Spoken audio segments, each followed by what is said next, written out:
Το λέω χοντροκόλλη. Το λέω χοντροκόλλη. Το λικουνέλι μου τη φάση με το πώς σου μπαίνει στο δωμάτιο και γεμίζει όλο χώρο σου. Λευκό γκριφλάφ με πινέλιες από μαύρο. Άλλο κόλλο σου αδερφέ θέλει δικό του χάρτη Google Maps. Όλο λάμπει το καράβι. Πας να τρέξεις λίγο μα σε παίρνει κάτι φορά. Το σάνο εξαφανίζεται. Ποιος το φάγει ώρα και κάθε φωτογραφία σου φίλε βγαίνει wild. Λες και έχεις δικό σου gravitational tie. Το λέω χοντροκόλλης. Κάνει walks από σαν κουνάει την ουρά. Γίνεται σεισμός. Το λέω χοντροκόλλης. Φλούφι οβαλό. Το κουνέλι μου το cute αλλά μοιάζει με cheat code. Το λέω χοντροκόλλης.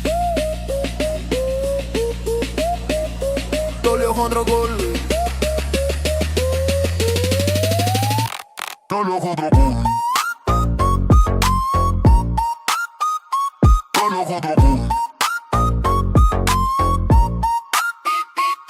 Πηδάς πάνω στον κάναπε σαν να είσαι προβατάκι. Μ' αφήνεις πίσω σου τρίχες ευτυχώς όχι φαγάκι. Κι όταν πας να κρυφτείς που είναι το όλοι ρωτάω. Μα βλέπω πρώτα το ποπό και μετά μόνο το βρίσκω. Τον χαζεύω και γελάω.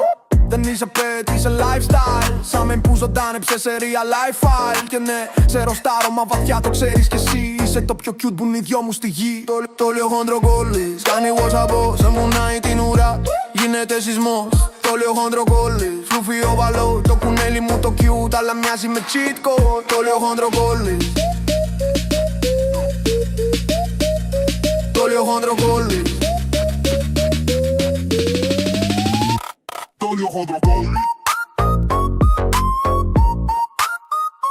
Το λέω χοντροκόλλη. Love you. Απλά σε λίγο σαν να έχει εύρη τάξη.